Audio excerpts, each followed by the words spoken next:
Hi, my name is Kira. I tend to forget to introduce myself, so this is what that is. I am a Seattle-based storyteller, writer, podcaster, you name it. I just really want to share the gospel and share how Jesus truly changes everything. So this is your invitation to stay. You can find other episodes as well as my blog, any other important links, all in the description. Also, you can check it out on Gauthier.com. That should have everything that you're looking for, but there is grace here, there is love here, there is truth here. I hope you enjoy today's episode.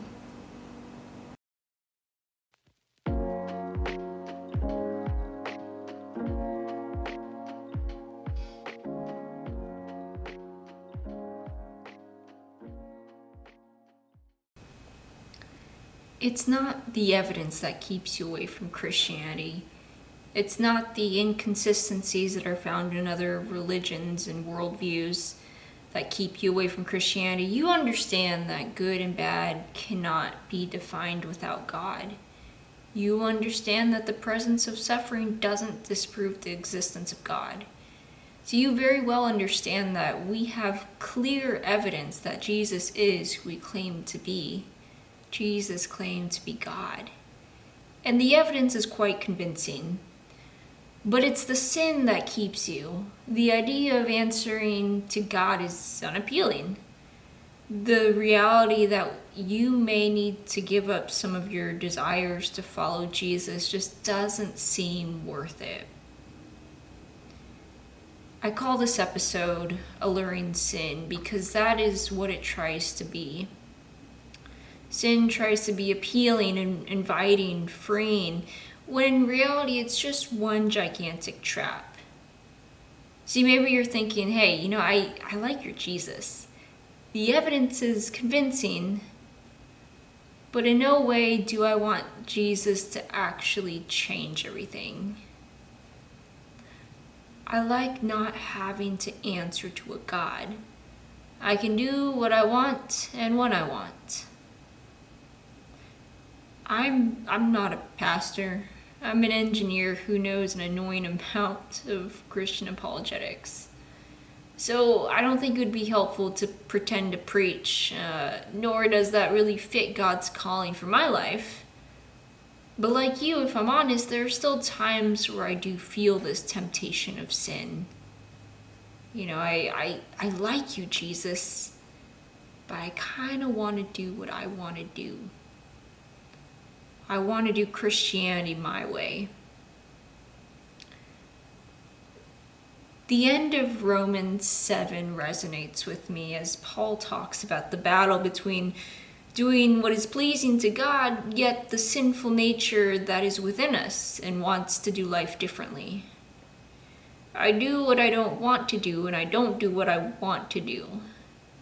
Actually, side note, the book of Romans is like Christianity in a nutshell. I'll link a series for those who may want to follow up and listen to that. It's great.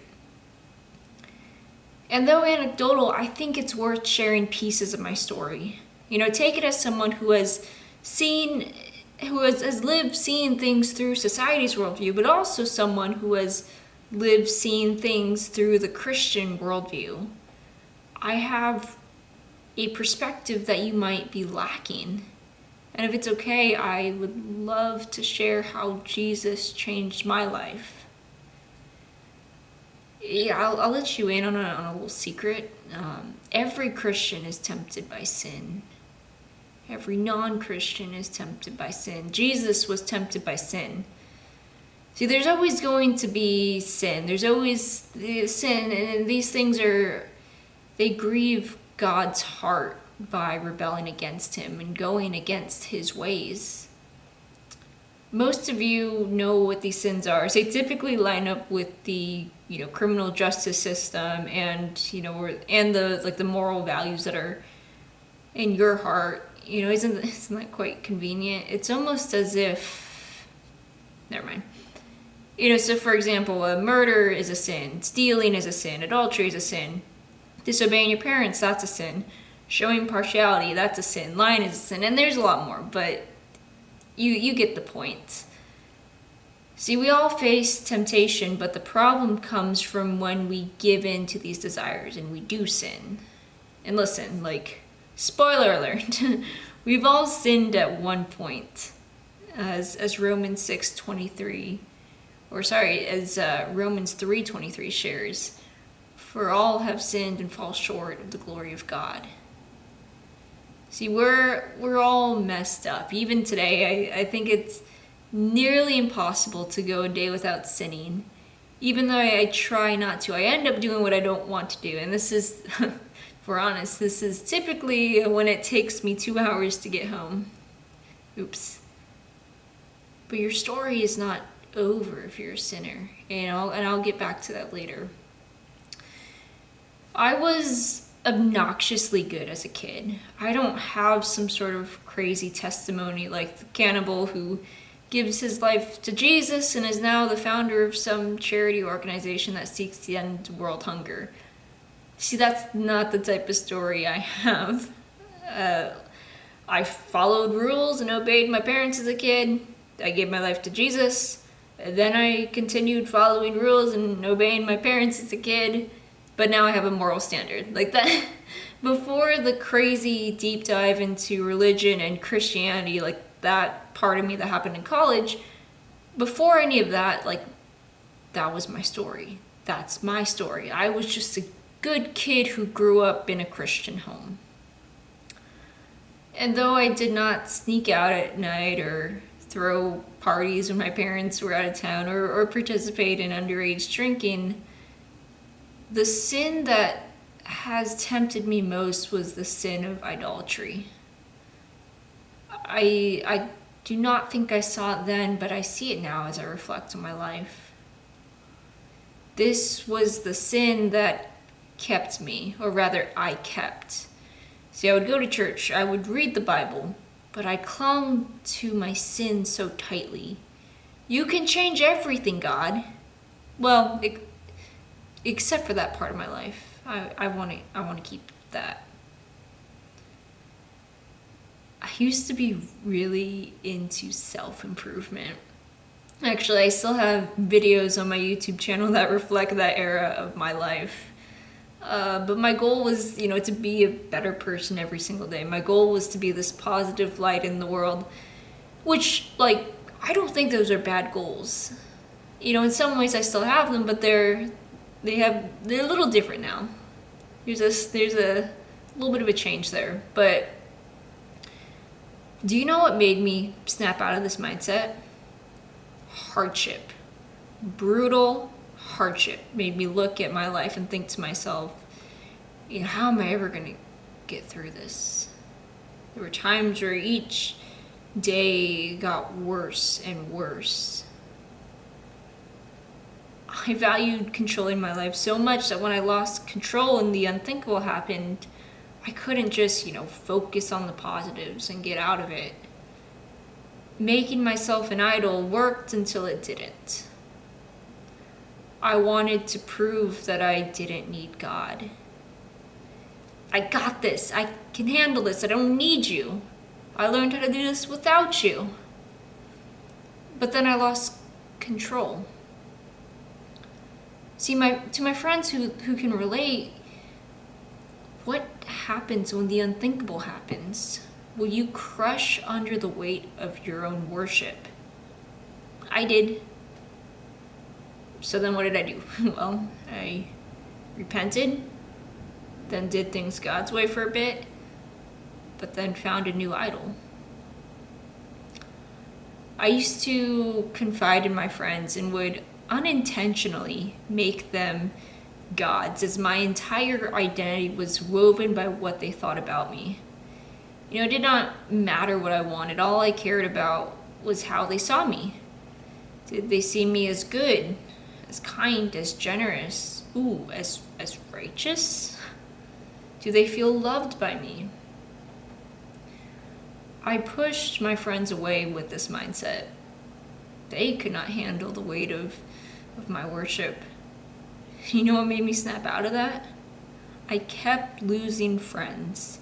I kept losing good people in my life because I unintentionally wanted them to be my God. God, I got this. I don't need you as much. I have a community in my life, which is a good thing. I got this. And then I didn't. So then what? Well, I repented and then did things God's way for a bit until I found a new idol. I used to define myself by my physique and how I ate. Going to the gym has always been therapeutic for me, but once it became an idol, I looked at it as my identity. See how easy that can happen with good things?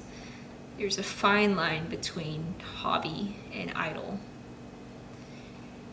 If I'm this weight, I'll be happy. If I can just get all the junk food out of my house, that is the goal. That is how I can stop binge eating. If I gain all of this knowledge about fitness and then I'll know how to properly diet without crash dieting. That's it. That's the key. Turns out that doesn't really work. What I look like before versus what I look like on my best day to what I look like today, it's the same kid who has her problems and greatly needs Jesus. The appearance of my physical body did not change the longings of my soul. See how that works? And as we speak, I am still facing the consequences of making fitness and dieting my idols. I am currently relearning what it looks like to go to the gym and to eat healthy in a way that does not backfire. I'm relearning how to make it a hobby and not an idol. Worshipping is in our DNA. Humans are made to worship, and I'm going to find something. So why not the Creator? Why not worship the one that fulfills us? I recently started reevaluating my relationship with God. Questions I began asking were, how often do I think about God throughout my day? Do I live in a way that is consistent with what I believe about Him? Do I pray truly knowing in my heart that nothing is better than Jesus? I was putting out these podcasts. I was listening to books about God. I was reading my Bible, but little did I realize I let myself become somewhat lazy in my relationship with Jesus. I did not prioritize Him as much as I should have. And as I worked on my relationship, and still am, and made Him Lord of my life as he should be, suddenly everything got easier. I was more motivated to serve in my marriage. I was less stressed about my job. Eating everything in the house was not my main form of my main way of coping anymore. See, it's Jesus, it's Jesus, it's Jesus.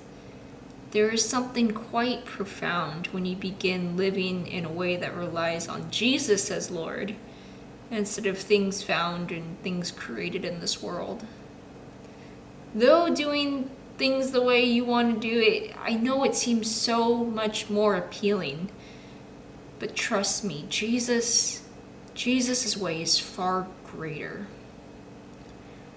I have the privilege of being able to see these different worldviews. I've tried the ways of this world, to cling tightly to different sins, and to believe the lies that I'll find true contentment by the things of this world. I mentioned this in another episode called True Freedom, but we're not nearly as free as we think we are. We're made to worship, and the question becomes, what do you want to worship? I've tried myself, grades, jobs, friends, fitness, and a whole bunch of things, and it just doesn't work. It didn't work. It never worked. Created things will always fail, and you know this. This is why you're still seeking, my non-Christian friend. I'm convinced that this is why culture changes all the time. We seek to find true contentment. We seek to find worth so we do what we can to try to satisfy ourselves and temporarily satisfy our soul's desires with earthly substitutes. I'm convinced that this is why it's normal for people to work, 60 plus hours a week. There's an idea engraved in them that if you make enough, or if you're successful, if you can buy this house, then you'll be content, then you'll be happy. I'm convinced that this is why having one spouse isn't enough. There's this idea now that it's about having multiple sexual partners. But what if sexual freedom looks different?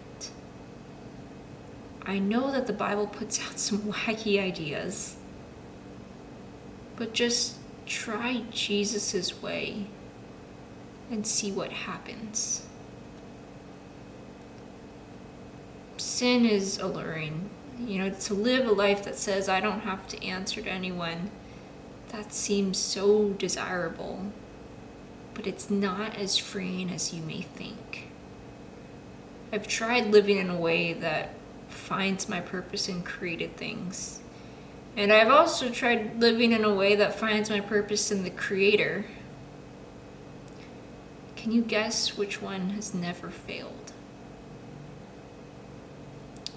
When my worth, purpose, identity, and everything is in Jesus, it does not get much better than that. Now, don't be deceived. The Christian life does not mean a life without hardship.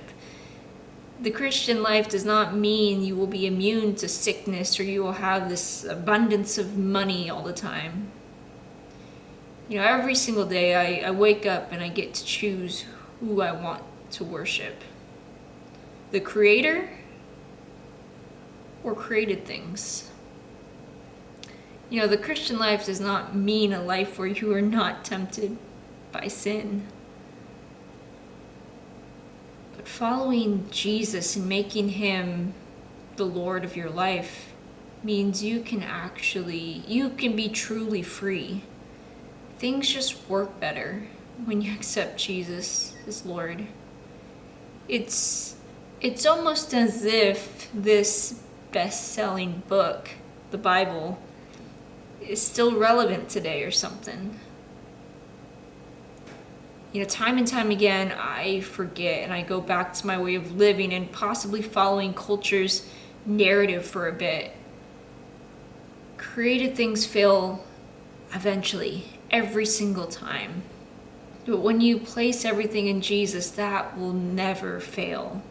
And I don't think that's merely a coincidence. I know this idea of answering to a God is uninviting upon face value, but I must encourage you to give it a chance. Take it from someone who has lived both worldviews. I have a perspective that you don't have. I've tried several ways, and Jesus just seems to work. Why is that? And I must encourage you to give it a chance. Don't knock my worldview until you've given it that fair chance. But be fairly warned, if you invite Jesus to change everything, He might just take you up on that. But it is the most beautiful thing in the world. Could I just end this with prayer, if that's okay? God, I don't know why I continue to learn things the hard way. I don't know why I forget that you fulfill and created things will all eventually leave us unsatisfied if we treat them as lords instead of you. I learned this the hard way every time, but the beauty is that you always welcome me with open arms, no matter what I've done.